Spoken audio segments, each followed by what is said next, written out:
धन्यवाद। Praise the Lord. प्रभु का नाम धन्यवाद हो। आज सुंदर सुजोग मते जीसस फॉर प्रेयर टावर रे मिलछि। अनेक दिन पूर्व मते किछि सुजोग आस्थिला किंतु मो व्यस्त थिबा तो आसी पारि नथिली। प्रभु का अनुग्रह आज मते सुजोग मिलछि। प्रभु गौरव पांतु। ब्रदर सुरेंद्र एंड भारती और समस्त भाई विकास sorry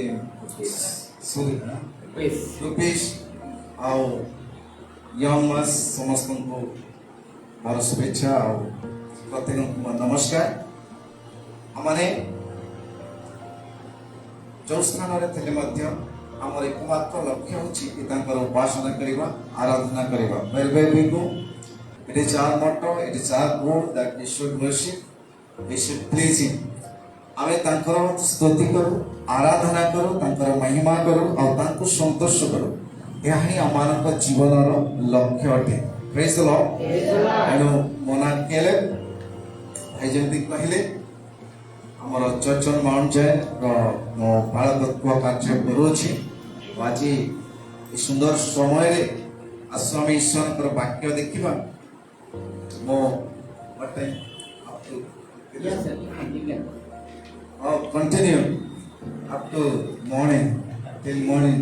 praise the lord hallelujah प्रभु का नाम धन्यवाद दे। आज सुजोग निमंते हमारे समस्त आहूत मनोनीत और उद्धार प्राप्त लोक माने आमाने आमानकु प्रभु यीशु मनोनीत कले गोटे एमती गोटे दुनिया रे नेबा निमंते एपरि एक दृश्य गोटे दुनिया को आमानकु ट्रांसफर करबा निमंते मनोनीत करियछन्ति। पुरा माने समस्त मनोनीत हिछु एथि पॉइंट और सेही गोल सेही लक्ष्य नहीं कि आज हमें धीरे धीरे दुख कष्ट यंत्रणा सुख शांति समृद्धि तार सहित अनेक ताड़ना निंदार सहित मध्य हमें वी आर प्रेसिंग अहेड। हमें आगको बढ़ुछु। हमें अपना विश्वास और यात्रा रे धीरे धीरे हमें जाउछु। हालेलुया। एनो ए जो राज्य विषय प्रभु यीशु तांकर प्रचार अधिकांश समय रे से इंट्रोड्यूस कले से परिचय करुले ईश्वरंकर राज्य जो राज्य आज आम मान गोटे स्वप्न गोटे दर्शन भाई गोटे कहानी भाई लगुच किंतु से राज्य ही रियलिटी वास्तव राज्य अटे। आज जेहेतु आमने ए दुनिया रे अधिक फिजिकल जो दृश्य विषय आम एते डोमिनेट करिछि दृश्य जगत एते आम को प्रभावित करिछि जे आमे अदृश्य विषय सुनिले हमको लगुच ये सब गोटे स्वप्न एटा गोटे गोटे दर्शन भाई किंतु ए जो दुनिया में बास करुछु ए जगत होछि स्वप्न सदृश्य। जदि तार रियलिटी को आपण बुझिबे वास्तव विषय को जदि आपण जानि परिबे तेरे ए दृश्य जगत ही स्वप्न सदृश्य और जो दुनिया में देखि पारु ना हो जो दुनिया निमंते हमें यात्रा करूछु ताहा ही वास्तव अटे रियलिटी अटे। Praise the Lord. एतुपा सेही दुनिया को जीवा निमंते हमें रक्त मांस रे जाई परिबा नाही। ए शरीर रे हमें से राज्य रे प्रवेश करि परिबा नाही। Therefore we need to know our identity। हमर परिचय को हमको जानिबा जरूरी अटे। हमें आज किए हमें गोटे साधारण रक्त मांसधारी मनुष्य 5 फुट की 6 फुट की 5.5 फुट उच्चा की चौड़ा मोटा पतला मनुष्य की केमती कलर गोरा कला की ब्राउन व्हाटएवर द कलर की जेपरी रूप रे हमें आसना काहे की रहुना काहे की हमरो ए परिचय एक्जेक्टली एटा नहे। This is not our identity. एटा हमें टेम्परल एटा होची क्षणस्थायी अल्प समय निमंते ए परिचय अटे किंतु इटर्नल परिचय इटर्निटी को हमें प्रवेश करया निमंते हमें माने अमानकर रियल आइडेंटिटी होची हमारे आत्मा। हमें सपोज मोना केले मो ए शरीर अनुसार नुह मोर आत्मा अनुसार आमेन। ताको हमको जानिबा जरूरी। द्वितीय कोरिन्थियो तार 4 अध्याय 18 पद आमे जो देखिबा सेठी प्रकार लिखा जाए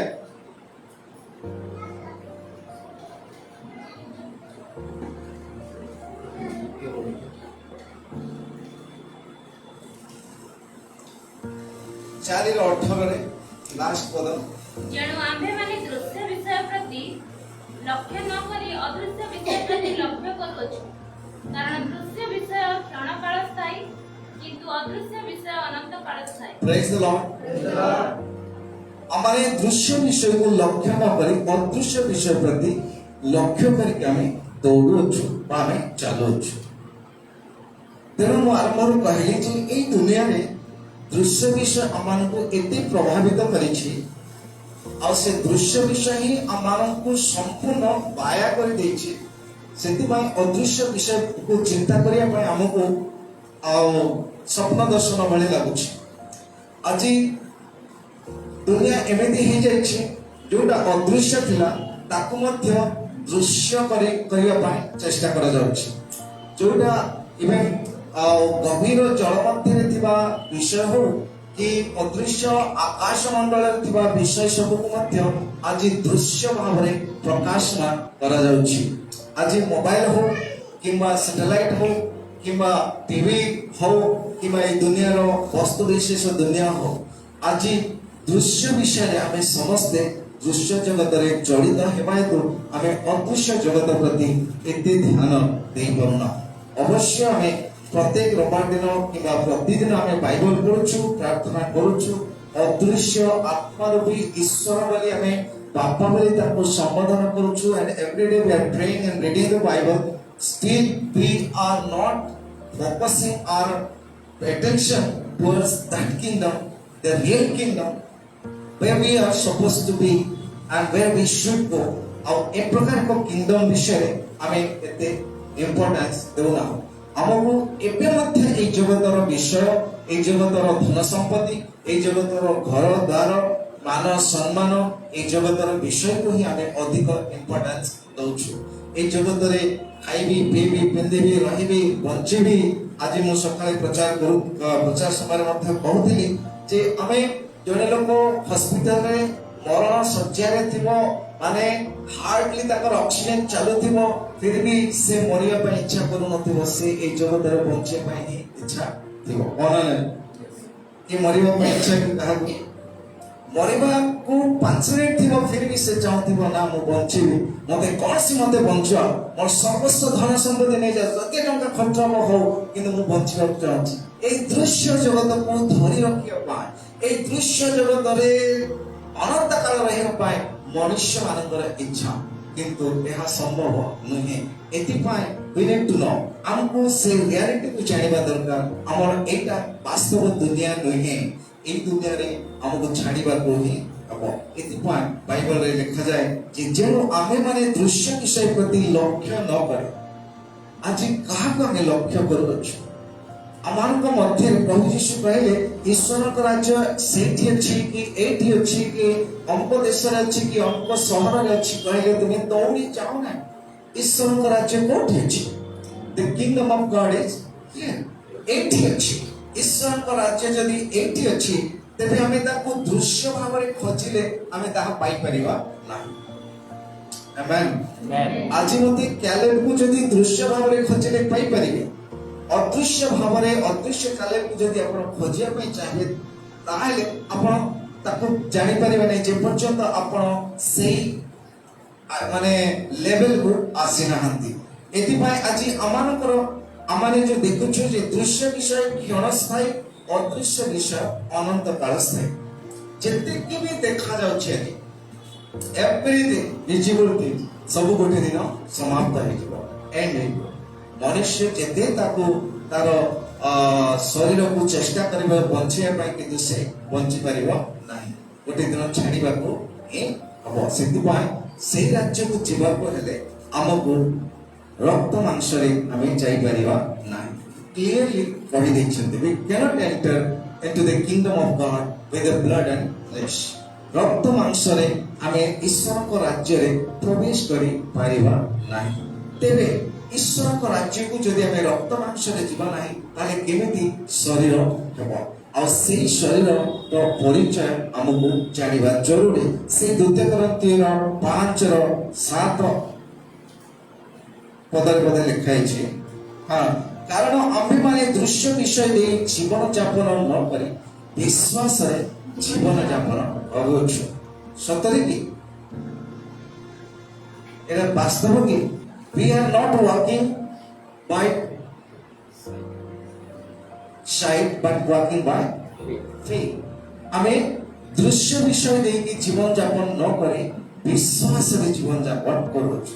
ହଁ, ଏଇ ସବୁ ତ ଶିକ୍ଷା ଆମେ ପ୍ରତିଦିନ ମଣ୍ଡଳୀରେ ହଉ କି ଆମେ ବାଇବଲ ପଢିବା ଦ୍ୱାରା ହଉ କି ପ୍ରାର୍ଥନା କରିବା ଦ୍ୱାରା ଆମେ କରୁଛୁ। ପ୍ରଭୁ ତୁମର ରାଜ୍ୟର ଆମେ ସନ୍ତାନ, ତୁମେ ଆମକୁ ମନୋନୀତ କରିଅଛ, ଆମେ ତୁମରି ଲୋକ ଅଟୁ। ସେଇ ଅଦୃଶ୍ୟ ଈଶ୍ୱର ଯୋଉ ଈଶ୍ୱରଙ୍କର ସେବା ଆରାଧନା କରୁଅଛି ତାଙ୍କର ଏଇଠି ଏକ୍ଜିଷ୍ଟେନ୍ସ ଫିଜିକାଲି ନାହିଁ, ଦୃଶ୍ୟ ଭାବରେ ଏଇଠି ନାହିଁ, କିନ୍ତୁ ଅଦୃଶ୍ୟ ଭାବରେ ତାଙ୍କର ଉପସ୍ଥିତି ଭରପୁର ଭାବରେ ଅଛି। କିନ୍ତୁ ଆମେ ସେଇଟାକୁ ଫିଲ୍ କରି ପାରୁନାହୁଁ, ସେଇଟାକୁ ଅନୁଭବ କରି ନ ପାରିବା ହେତୁ ଆମେ ଅନେକ ସମୟରେ ମିଷ୍ଟେକ୍ କରୁଛୁ, ଭୁଲ କରୁଛୁ। ଦୃଶ୍ୟ ଭାବରେ ଖୋଜୁଛୁ, ଦୃଶ୍ୟ ଅନୁଭବ କରୁଛୁ, ସ୍ପର୍ଶଟାକୁ ଅନୁଭବ କରିବା ପାଇଁ ଚାହୁଁଛୁ। ଆମକୁ କିଏ ଛୁଇଁବ, ଆମକୁ କିଏ ଭାବାଣୀ କରିବ, ଆମକୁ କିଏ ପ୍ରବେଶ କରିବ, କିଏ ଆସି ଆମମାନଙ୍କୁ ପଦେ କହିବ, ତାକୁ ଆମେ ଅପେକ୍ଷା କରୁଛୁ। ପ୍ରିୟମାନେ, ପ୍ରଭୁ ଯୀଶୁଙ୍କର ଉପସ୍ଥିତି ଭରପୁର ଭାବରେ ଆଜି ଆମମାନଙ୍କ ମଧ୍ୟରେ ଅଛି। ହଁ, ଆମେମାନେ ସାହସୀ ଅଟୁ, ଆଉ ଶରୀର ଠାରୁ ଦୂରରେ ବାସ କରି ବରଂ ପ୍ରଭୁଙ୍କ ନିକଟରେ ନିବାସ କରିବାରେ ଆମମାନଙ୍କର ଅଧିକ ସନ୍ତୋଷ। ଯଦି ଶରୀରରେ ଆମେ ଯେ ପର୍ଯ୍ୟନ୍ତ ଅଛୁ ସେ ପର୍ଯ୍ୟନ୍ତ ପ୍ରଭୁଙ୍କ ଠାରୁ ଆମେ ଦୂରରେ ଅଛୁ। we are far from the Lord as long as we are in body, in physical body। କିନ୍ତୁ ଯୋଉ ଦିନ ଆମେ ଏହି ଶରୀର ତ୍ୟାଗ କରିବା ସେଇ ଦିନ ପ୍ରଭୁଙ୍କର ସହିତ ଆମେ ହାଲେଲୁୟା ନିକଟକୁ ଚାଲିଯିବା, ପ୍ରାଇସ୍ ଦ କ୍ଲୋଜ୍ କୁ ଆସିଯିବା, ଅତି ସାନ୍ନିଧ୍ୟରେ ଆମେ ପ୍ରବେଶ କରିବା। ଏଥିପାଇଁ ଆମକୁ ଜାଣିବା ଦରକାର, ସେଥିପାଇଁ who we are today। ଆଜି ଆମମାନଙ୍କ ମଧ୍ୟରେ କାହାର ବୟସ 30, କାହା ବୟସ 40, କାହା ବୟସ 50, କାହା ବୟସ 20, 25, ସେମିତି ମଧ୍ୟ ଆମେ ଏହି ସ୍ଥାନରେ ଅଛୁ ନା। ବୟସ ଅନୁସାରେ ଆମେ ଯୋଉ ଜନ୍ମ ନେଲୁ, ଆମର ଜନ୍ମ ଡେଟ୍ ଅଫ୍ ବର୍ଥ ଆମର ମନେ ଅଛି।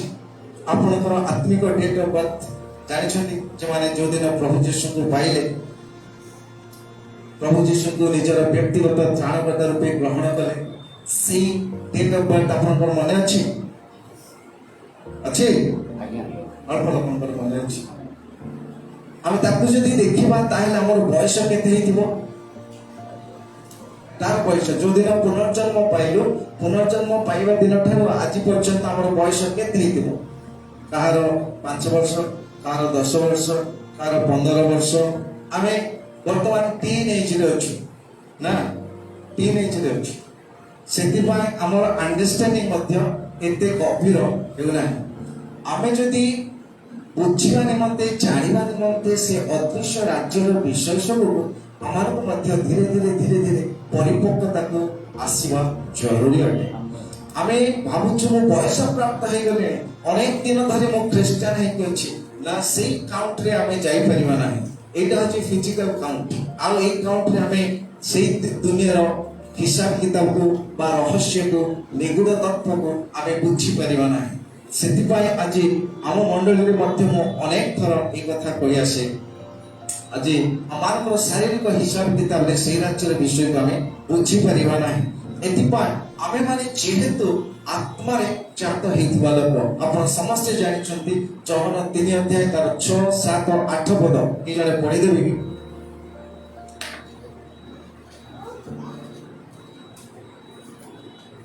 ମାଂସରୁ ଯାହା ଜାତ ତାହା ମାଂସ, ଯୋଉଟା ଆଜି ଆମର ଫିଜିକାଲ ବଡି। ତାପରେ ପୁଣି ଆତ୍ମାରୁ ଯାହା ଜାତ ତାହା ଆତ୍ମା, କିନ୍ତୁ ପୁଣି ଯାହା ଆତ୍ମାରୁ ଜାତ ସେଇଟା ହଉଛି ଆତ୍ମା। ଓକେ, ତାପରେ ତୁମମାନଙ୍କର ଅବିଶ୍ୱାସ ପୁନର୍ବାର ଜନ୍ମିବାକୁ ହେବ ବୋଲି ମୁଁ ଯେ ତୁମକୁ କହିଲି। ତୁମେମାନେ ପୁନର୍ବାର ଜନ୍ମିବାକୁ ହେବ ବୋଲି ଯେ ମୁଁ ତୁମମାନଙ୍କୁ କହିଲି, ଏଥିରେ ଚମତ୍କୃତ ହୁଅ ନାହିଁ, ଏଥିରେ ଚମତ୍କୃତ ହୁଅ ନାହିଁ, ବରଂ ଯେଉଁ ଦିଗରେ ଇଚ୍ଛା କର, ବାୟୁ ଯୋଉ ଦିଗରେ ଇଚ୍ଛା କରେ ସେହି ଦିଗରେ ବହେ, ସେହି ଦିଗରେ ବହେ। ଆଉ ତୁମେ ତାହାର ଶବ୍ଦ ଶୁଣିଥାଅ, ତୁମେ ତାହାର ଶବ୍ଦ ଶୁଣିଥାଅ, କିନ୍ତୁ ତାହା କେଉଁଠାରୁ ଆସେ ପୁଣି କେଉଁଠାକୁ ଯାଏ ତାହା ଜାଣ ନାହିଁ। କୁଆଡୁ ଆସୁଛି, କୁଆଡେ ଯାଉଛି, ତାର ଗତିକୁ ଆମେ ଜାଣିପାରିବା ନାହିଁ। କହିପାରେ पवन हलिबा गछ हलिबा द्वारा आमे अनुभव हब जे पवन एपटू आसुछि और एपटू जाउछि किंतु आमे देखि परिबा नाही वी कैन नॉट सी तापरे आत्मा कोठारो जात प्रत्येक लोक संबंधरे सही प्रकार हालेलुया हालेलुया आत्मा रे जात प्रत्येक लोकंक संबंध रे सेही प्रकार आज आमे मुआजी जीसस कॉल को आसिले शरीर रे आसिले बोले कि समस्ते जानि छथि मते निमंत्रण दिया जायतिला किंतु आत्मा रे जे माने जात से माने आज मु जीसस कॉल रे अछि कि गोटे अदृश्य राज्य रे अछि कि आज कोन करूछि सेटा नोबडी नोस हालेलुया एति पय आज आमाने समस्ते आत्मा रे जात हेतिवा लोक माने आत्मा रे जात हेतिवा लोक माने दुनिया रे तो अछंती फिजिकली आमे देखा जाउछु किंतु हमरो रहन सहन रहइबा बसिबा समस्त विषय अन्य राज्य रे एति पय से राज्य रो रिफ्लेक्शन आमे ए राज्य रे दो से पय यीशु कहले तुमे माने जेतेबेले प्रार्थना करो सेतेबेले हे हम मानव स्वर्गस्थ पिता तुम नाम पवित्र बोली मान्य हो और तुमरो राज्य आसो हालेलुया तुमरो राज्य ए पृथ्वी रे आसो केमिति तांगर राज्य आसीओ वी आर द रिफ्लेक्शन आमे से राज्य को ए जगत मध्य रे प्रकाश करो ए राज्य ए दुनिया रे से राज्य को आमे आनो और से राज्य रे शांति आनंद मधुर से राज्यर सुख समृद्धि को ए राज्य मध्य को आमे आनिबा आवश्यक अटे प्रेज द लॉर्ड एनो मध्य निवासी हो बा प्रवासी हो ताहांक निकट रे संतोष पात्र हेबा आम्भ मानकर एकांत वासना द्वितीय कोरिन्थिय 5 9 पढुछि आमे दूर रे रहू किबा निकट रे रहू प्रवासी हो किबा निवासी हो आमर एकमात्र लक्ष्य होछि प्रभुकर संतोष पात्र हेबा आमर लक्ष्य एतिपाय we all coming together and offering our heart or preparing our mind to worship him ताकि आमे पितांकर संतोष पात्र हेबु हालेलुया ना पछा किछि स्वार्थ अछि कि आमे रविवार दिन उपासना कले कि हमको दउछि किछि पैसा मिलिबो कि ना घरे हमें राति में अनेक राही प्रार्थना कले हमको किछि मिलिबार अछि कि ना आमे पितांकर संतोष पात्र हेबा निमंते हमर एकमात्र लक्ष्य एतिपा आमे निवासी हो किबा प्रवासी हो प्रवासी और निवासी कथा कहले जे मूल बासिंदा होछन्ति निवासी और प्रवासी कहले one who is coming from far and staying for a temporary जो माने दूरରୁ ଆସିକି अस्थायी भाव में बसवास करती से माने प्रवासी अटंती आमे भुवनेश्वर शहर रे प्राय प्रवासी माने सब बास करूछु हमर परमानेंट जगह इटा नहे वन डे हमको लिव छाड़ी जीवाको हबो एमेंती प्रवासी माने ई स्थान रे बास अधिकांश लोक करूछंती आ गोटे दिन समय आसीनो से माने निज स्थान को फेरी जिवे एटा होची प्रवासी माने तो आमे माने मध्य से प्रवासी तेणु बाइबल लिखा जाए निवासी हो परमानेंट बासिंदा हो किबा तुम दूरରୁ ଆସିକି स्थान रे बास करथौ तुमको गोटे दिन ईश्वर को संतुष्ट करबा ही एकमात्र लक्ष्य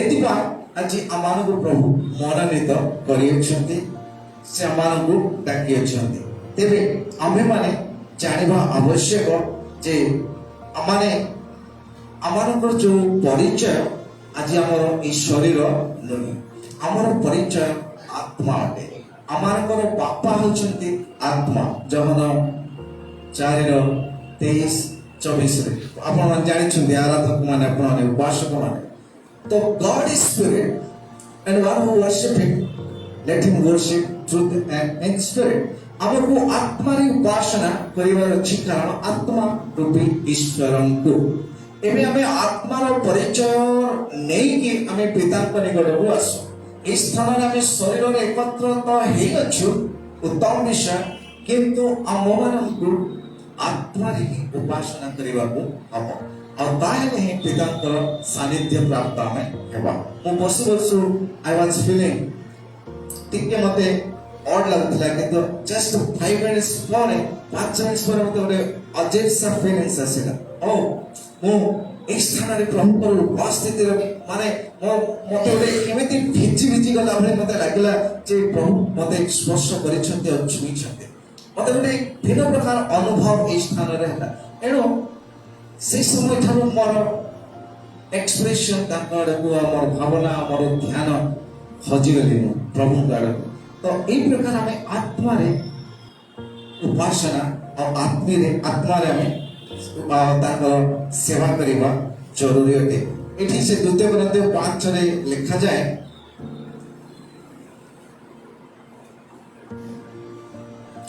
ପାଞ୍ଚର 4 ପଦ କେ ଜଣେ ପଢି ଦିଅନ୍ତୁ କାରଣ ଆମ୍ଭେମାନେ ଏହି ତମ୍ବୁରେ ବାସ କରି ଭାରଗ୍ରସ୍ତ ହୋଇ ଆର୍ତ୍ତନାଦ କରୁଛୁ ପ୍ରିୟମାନେ ଶୁଣନ୍ତୁ ଧ୍ୟାନର ସହିତ ଆମେମାନେ ଏହି ତମ୍ବୁରେ ବାସ କରି ଭାରଗ୍ରସ୍ତ ହୋଇ ଆର୍ତ୍ତନାଦ କରୁଛୁ ତେଣୁ ଆମ୍ଭେମାନେ ଯେ ପରିଚ୍ଛଦ ତ୍ୟାଗ କରିବାକୁ ଇଚ୍ଛା କରୁ ଆମେମାନେ ଯେ ପରିଚ୍ଛଦ ତ୍ୟାଗ କରିବାକୁ ଇଚ୍ଛା କରୁ ତାହା ନୁହେଁ ମାତ୍ର ଜୀବନ ଯେପରି ମାତ୍ର ଜୀବନ ଯେପରି ମର୍ତ୍ତ୍ୟକୁ ଗ୍ରାସ କରେ ଏଥି ନିମନ୍ତେ ଏହି ପରିଚ୍ଛଦ ଉପରେ ଅନ୍ୟ ବସ୍ତ୍ର ପରିଧାନ Hallelujah. କରିବାକୁ ଇଚ୍ଛା କରୁ For this reason ଏଥିପାଇଁ ଆମେ এই ପରିଚ୍ଛଦ ଉପରେ ଅନ୍ୟ ବସ୍ତ୍ର ପରିଧାନ କରିବା ନିମନ୍ତେ ଆମେ ଇଚ୍ଛା କରୁଛୁ ହାଲେଲୁୟା ଏଠି ଆମେ ଗୋଟେ ତମ୍ବୁରେ ବାସ କରୁଛୁ କୋଉ ତମ୍ବୁ ଈଶ୍ୱରର ରୂପ ତମ୍ବୁ ଆପଣ ଏକ ପଦରେ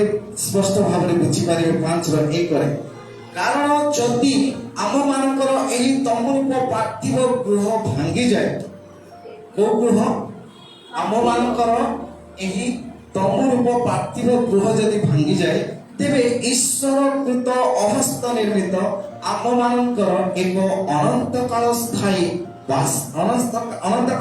ଗୃହ ଯେ ସ୍ୱର୍ଗରେ ଅଛି ଏହା ଆମେମାନେ ଜାଣୁ ପ୍ରେଜ୍ ଦ ଲର୍ଡ ଯଦି ଆମମାନଙ୍କର ଏଇ ତମ୍ବୁ ଯୋଉଠି ଆଜି ବାସ କରୁଛି କାଲେ ବାସ କରୁଥିବା ଏଇ ଯୋଉ ତମ୍ବୁ ଶରୀର ରୂପ ତମ୍ବୁ ଯଦି ଏହା ଭାଙ୍ଗିଯିବ ତେବେ ଅହସ୍ତକୃତ ଈଶ୍ୱରଙ୍କ ଦ୍ୱାରା ନିର୍ମିତ ଅନନ୍ତକାଳ ସ୍ଥାୟୀ ଗୋଟେ ଗୃହ ଅଛି ହାଲେଲୁୟା ଆମମାନଙ୍କୁ ସେଇ ଗୃହରେ ଟ୍ରାନ୍ସଫର ହେବାକୁ ଅଛି ସେଇ ଗୃହରେ ଆମେ ଚିରକାଳ ବାସ କରିବା ନିମନ୍ତେ ଆମେମାନେ ମନୋନୀତ ହୋଇଅଛୁ ଏଥିପାଇଁ এই ତମ୍ବୁ ଯେତେବେଳେ ଭାଙ୍ଗିଯାଏ ବା এই ତମ୍ବୁ ନଷ୍ଟ ହେଇଯାଏ ବା ପୁରୁଣା ହେଇଯାଏ ତେବେ ଆମମାନଙ୍କୁ ଏକ ନୂଆ ବସ୍ତ୍ର ପରିଧାନ କରିବାକୁ ହେବ ହାଲେଲୁୟା ଆମେ ଯେମିତି ବସ୍ତ୍ର ଚେଞ୍ଜ କରୁଛୁ ଗୋଟିଏ ବସ୍ତ୍ର ମଇଳା ହେଇଗଲେ ଆଉ ଗୋଟେ ବସ୍ତ୍ର ପିନ୍ଧୁଛୁ ଏକ୍ଜାକ୍ଟଲି ଯେ ଆମମାନଙ୍କର ଅରିଜିନାଲ ଆଇଡେଣ୍ଟିଟି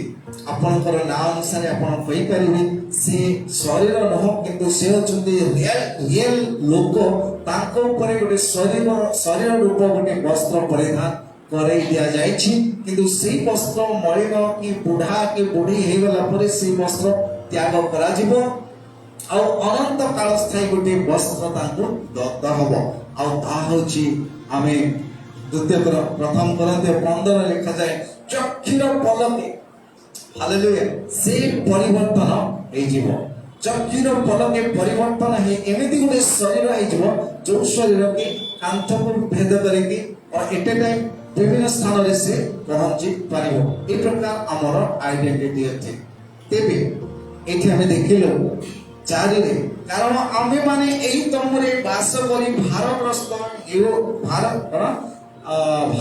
ହୋଇ ଆର୍ତ୍ତନାଦ କରୁଅଛୁ ନା ନାହିଁ କରୁଛୁ ଆମେ ଏହି ଶରୀରରେ ବାସ କରିକି এই জগତର ଖାଇବା ପିଇବା ପିନ୍ଧିବା ଦୁନିଆର ଜଞ୍ଜାଳ ଦୁନିଆର କଷ୍ଟ ଦୁନିଆର ଖରା ବର୍ଷା ଶୀତ এই ସମସ୍ତ ପାଇଁ ଆଜି ଆମେ ଆର୍ତ୍ତନାଦ କରୁଅଛୁ ନା ଏ ଖରା ଦିନ ଭୁବନେଶ୍ୱରରେ ହାହାକାର ଖରା ଏତେ ଗରମ ଯେ କୁଆଡ଼େ ପଦାକୁ ବାହାରି ହେଉନାହିଁ ତ ଏପରି ସମୟରେ ହାହାକାର ହଉଛି ଆର୍ତ୍ତନାଦ କରାଯାଉଛି ଆଜି ଆମେ ସିନା ଭଲ ପରିବେଶରେ ଅଛୁ ଭୁବନେଶ୍ୱରରେ ଅନେକ ଲୋକମାନେ ଅଛନ୍ତି ଯେଉଁମାନଙ୍କର ଝୁପୁରି ଘରରେ ଯେଉଁମାନଙ୍କର ଫ୍ୟାନ୍ ନାହିଁ କି ଭଲ ଘର ନାହିଁ ସେମାନଙ୍କର ଜୀବନ ବିଷୟରେ ଭାବନ୍ତୁ। ଏଣୁ ଆମେ ଯୋଉ ତମ୍ବୁରେ ଆଜି ବାସ କରୁଅଛୁ, ଏଇ ତମ୍ବୁରେ ବାସ କରିକି ଆଜି ଆର୍ତ୍ତନାଦ କରୁଅଛୁ।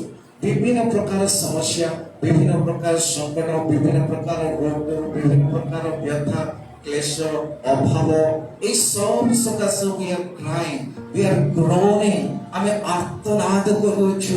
ପ୍ରଭୁ ତୁମେ ଆମକୁ ଏଥିରୁ ମୁକ୍ତ କର, ହେ ପ୍ରଭୁ ତୁମେ ଆମକୁ ରକ୍ଷା କର, ହେ ପ୍ରଭୁ ଆମକୁ ସୁସ୍ଥ କର, ହେ ପ୍ରଭୁ ମୋର ଅଭାବ ମୁକ୍ତ କର, ହେ ପ୍ରଭୁ ମତେ ଏଇଟା ସାହାଯ୍ୟ କର, ପ୍ରଭୁ ମୋର ସହବର୍ତ୍ତୀ ତୁମେ ହୁଅ, ମତେ ବିପଦରୁ ଉଦ୍ଧାର କର।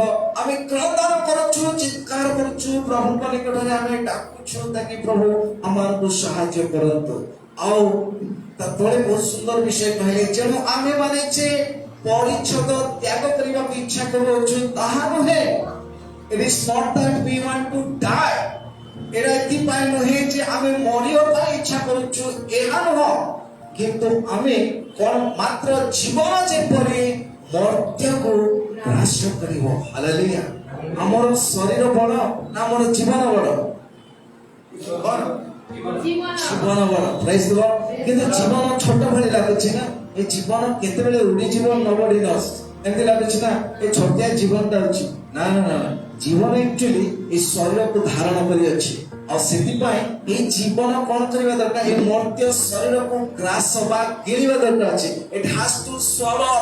এই যে জীবন অদৃশ্য জীবন দৃশ্য দুনিয়াକୁ গিଳି দেবার ଅଛି। এইটা আমি অপেক্ষা করিকি আর্তনাদ করুଛୁ। Hallelujah hallelujah. এই প্রকার বিজয়ী ହେବା জরুরি। ଆମ ଜୀବନରେ এই ଶରୀର କଣ୍ଟ୍ରୋଲ ନ କରୁ, ଆମ ଜୀବନରେ এই ବାସ୍ତବ ଦୁନିଆ ଆଉ এই ଯୋଉ ଦୃଶ୍ୟ ଦୁନିଆ ମାନଙ୍କ ଜୀବନରେ ବ୍ୟତିବ୍ୟସ୍ତ ନ କରୁ, କାରଣ ଆମେ এই ଦୁନିଆର ଲୋକ ନହୁଁ। ଆପଣ এই ଦୁନିଆର କି?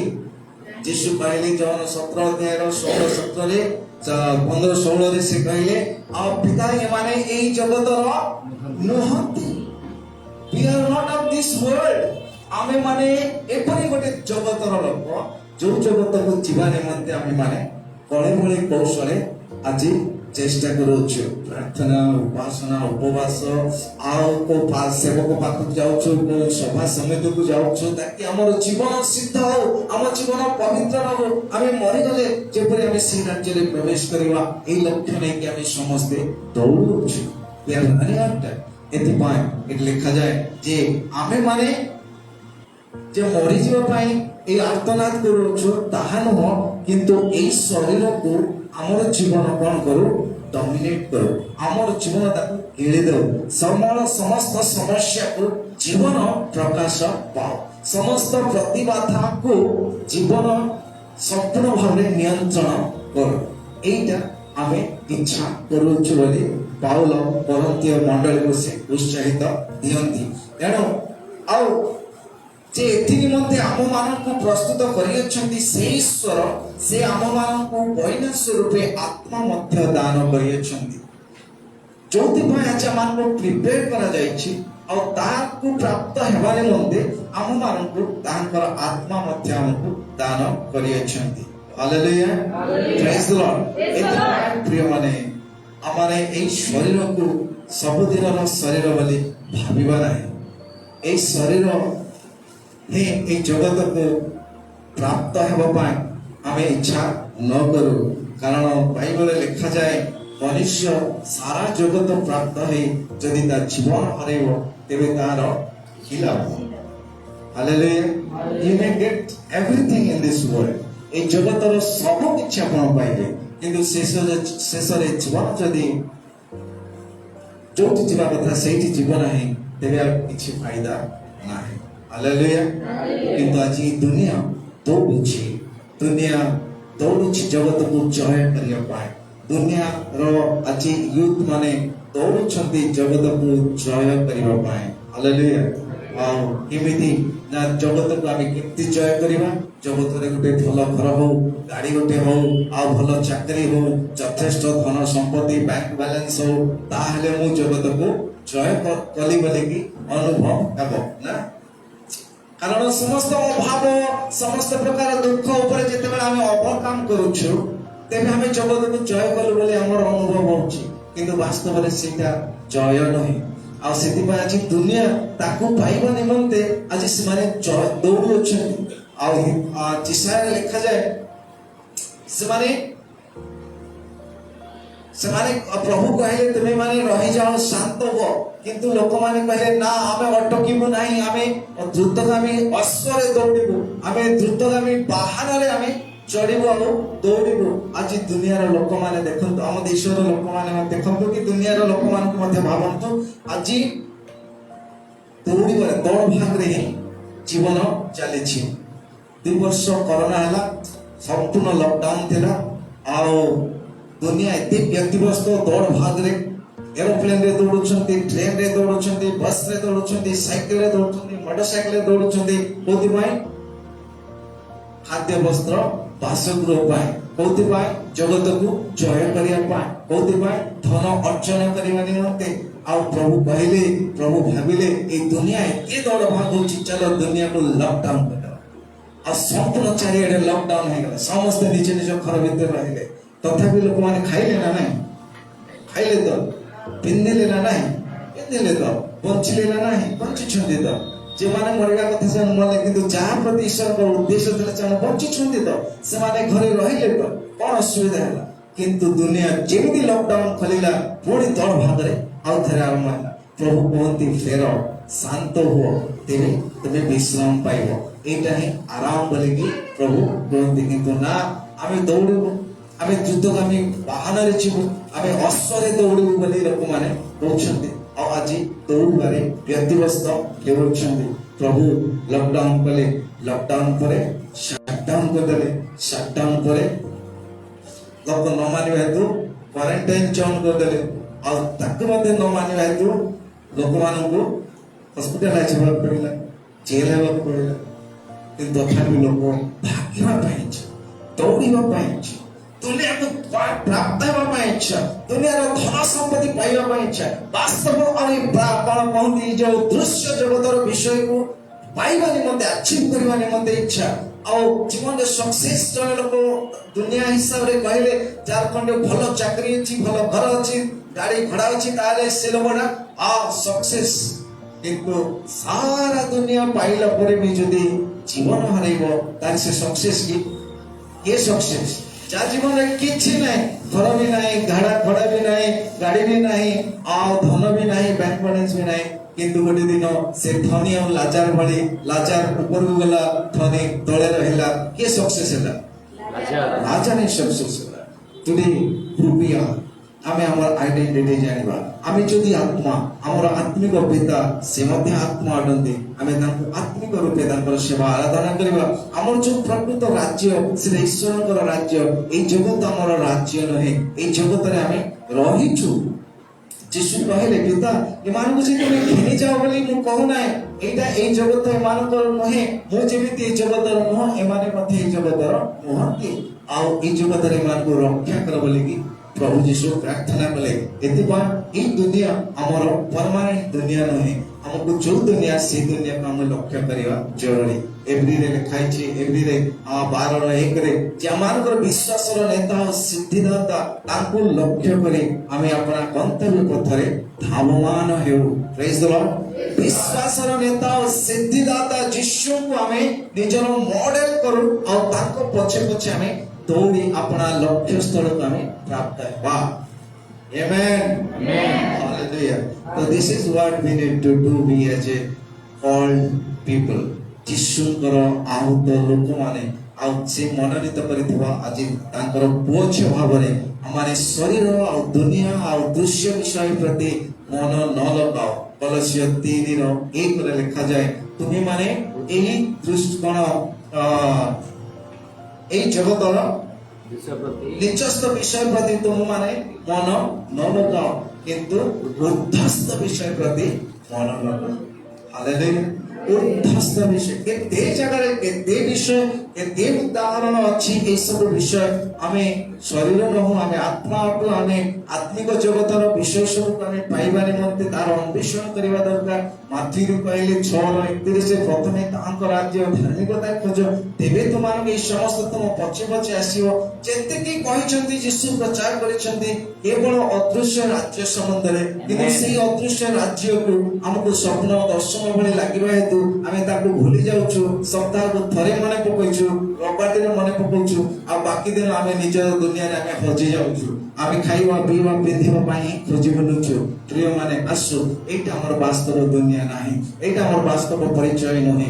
आमे आत्मा होचे हम बापा आत्मिक राज्य होची ईश्वर का राज्य से राज्य प्रति आमे लक्ष्य करू आ दास तांको से राज्य को पहुंचे पाए यीशु होचंती अमानकर नेता और सिद्धिदाता तांको लक्ष्य करी आमे लक्ष्य स्थल को दौड़ू। Praise the Lord. आशा करूची आपण माने बुझी पारथिबे सेदिबाय हमर विनम्र अनुरोध आपण मानक मध्य जे आसु निजर शारीरिक परिचय अपेक्षा आत्मिक परिचय को अधिक मजबूत करिवा हमर आत्मिक जीवन को अधिक सलेक्ट करिवा। एटा ए दृश्य जगत होची क्षणस्थायी जहाँ में आरंभ कले क्षणस्थायी दुनिया क्षणस्थायी शरीर 60-70 वर्षर शरीर को आम एते गुरुत्व दउछु ता पछरे अनेक अर्थ खर्च करूछु अनेक ताकू कंफर्ट देबा पाए विभिन्न प्रकार घर विभिन्न प्रकार फैसिलिटीज सब आम शरीर को कंफर्ट देबा पाए चेष्टा करूछु किंतु जो कंफर्ट आज आत्मा पाइबा पाए इच्छा करूछि आज से आत्मा भीतर रहे कि आर्तनाद करूछि। हालेलुया। आमे रोमे परंतरे पढिले आमे माने एई वस्त्र को एई परिच्छेद को त्याग करियो पाई आर्तनाद करूछु क्रंदन करूछु ग्रोनिंग इन द स्पिरिट आमे आर्तनाद करूछु आ जिपरि आमे मरिया पाई जे इच्छा करूछु सेटा न किंतु एई आत्मिक शरीर उपरे आउ गोटे शरीर आत्मिक जीवन उपरे आउ गोटे वस्त्र परिधान करिया निमंते इच्छा करिके आमे आर्तनाद करूछु। कारण शरीर थाउ थाउ रोग बेमार अभाव दुख संकट समस्या समस्त थिबा हेतु आज आम पछको टाणुछि बड़ पैसा आसो केमिति मु चलेबी केमिति बंचीबी केमिति घर हबो केमिति गाड़ी हबो केमिति बैंक बैलेंस रहबो ई सब हमें भाबी भाबी अनेक व्यक्तिग्रस्त है कि हमें क्षति करूछु आमे ए सब जदी मन हटे दुनिया रो मन हटे जदी उद्धस्त जगत प्रति जदी आमे चिंता करिवा और ईश्वर राज्य रे कोन अछि ईश्वर राज्य रे स्वर्गदूत माने ईश्वर राज्य रे मोर काम कोन ईश्वर राज्य रे कि प्रकार रहस्य कि प्रकार विषय सब अछि ई समस्त विषय को आमे जदी खोजिबा अन्वेषण करिवा तेबे आमे रियली आशीषित लोक माने हवा ब्लेसिंग पाइबा लोक माने हवा। आमेन। गोटे शेष कथा कही शेष करी बाइबल रे आमे क्रिश्चियन लोक माने प्राय क्रिश्चियन लोक मान को बेसी धनी लोक माने न थांती क्रिश्चियन लोक माने अछंती बाहर देश रे सब अछंती हम देश रे बहुत कम लोक बहुत धनवान लोक मान अछंती ना आमे सपोज भाभी ने तो आमे समझते आमे